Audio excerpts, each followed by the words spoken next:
Hello everyone. Let us look at the various options that we have in PowerPoint. So these are the settings behind the scene. Let us say that you want to send someone a PowerPoint, but you do not want them to go to the slideshow mode, or rather you don't want them to put in the effort to go to the slideshow mode. The objective is that the moment they open the file, it should directly go to the slideshow mode. So I'll first create a new PowerPoint.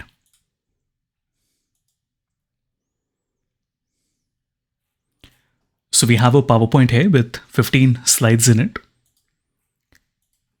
When I go to File and Save As, let me save this on my desktop. We will not save it as a PPTX, we will save it as a PowerPoint Show, which is a PPSX. Let's see what that does. So I will save it. Let's close this and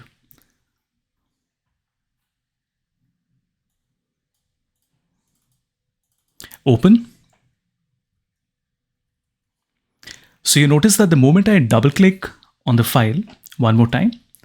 So the moment I double click on the file, it will open directly in slideshow mode. So the user does not have to go and press F5, it directly opens. Also, they can scroll through it, but the moment they press escape, it does not go back to the edit mode, but rather it just closes. Now, some of you might be thinking, is this also a way of protecting the PowerPoint in the sense that the user cannot make changes to it? No. If you open this in a blank PowerPoint and then open this file from the blank PowerPoint, you will still be able to edit it.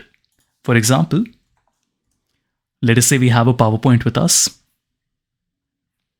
And from here, if I open the PPSX, you notice that it does open. So this is not really the way to protect a file by saving as a PPSX. It's more of a convenience.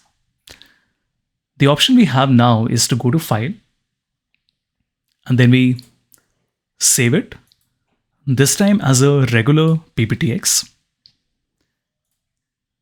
But in this option that we have, we will click on Tools and then select General Options. In fact, let me take a screenshot as well.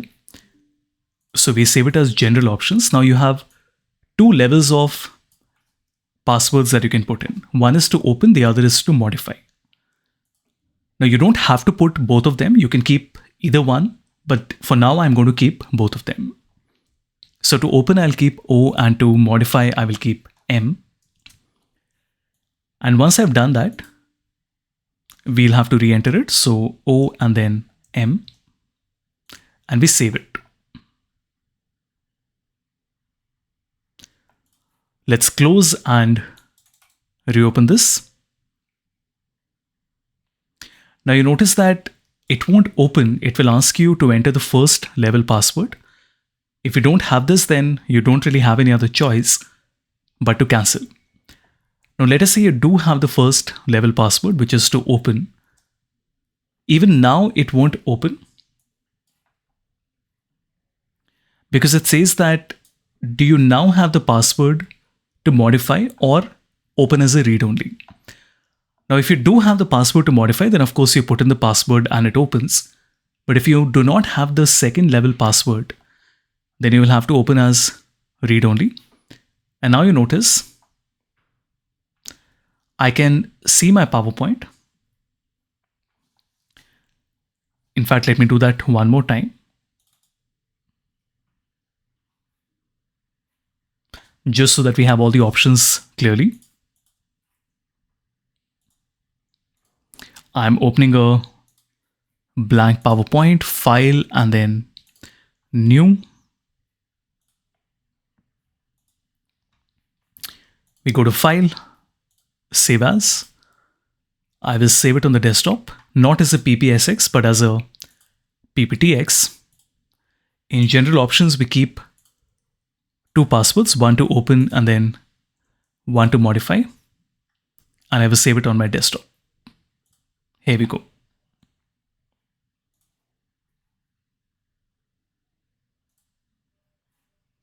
So I will come to my desktop. We have the file with us, which is here. When I double click,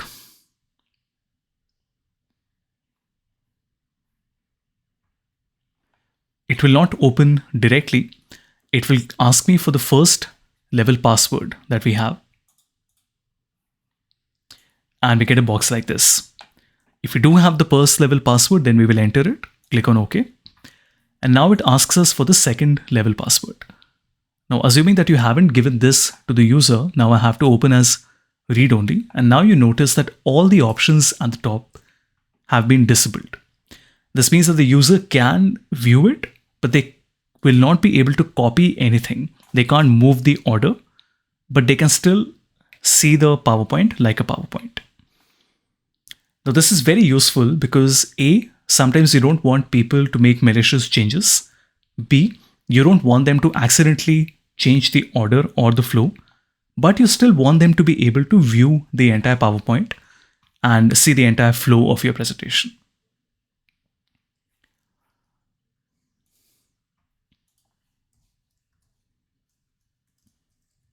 So let me just put in the screenshots here so that all of you remember what are the options that we selected.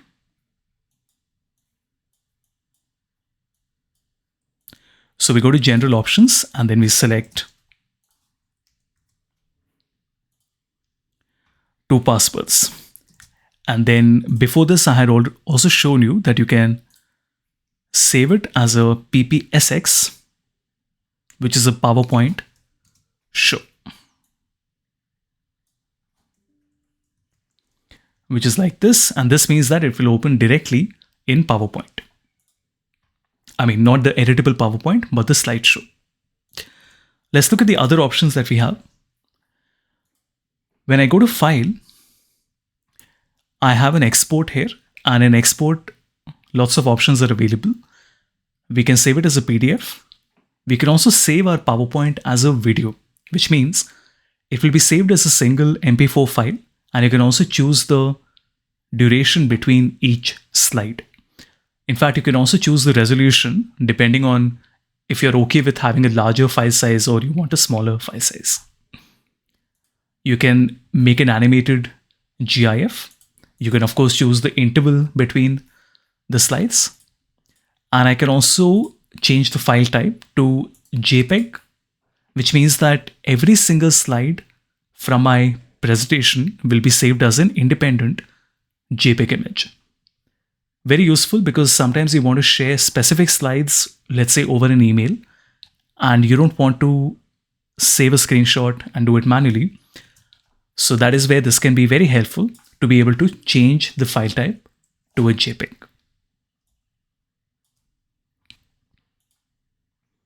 Then in the settings, you have some other things. So I do have sharing with me. This, of course, only works when you have Microsoft 365 and everything is on OneDrive.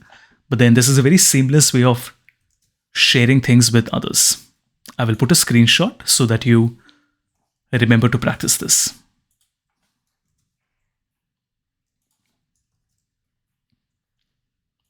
We also have the option of going to info, and you can now see various properties of the file, and you can even edit it. It can also open the file location, so it tells you where the file has been saved. Here also there's an option to protect. So I can, for example, mark it as final so that the user knows that this is the final copy of the presentation and they're not supposed to make changes to it. I also have a version history. Now, of course, the version history again only works when you are on OneDrive on Microsoft 365, but it's pretty handy to have. Other than that, I don't think there's anything else that is important. I've covered most of the important things that is there in terms of the options that you have while exporting and protecting the PowerPoint.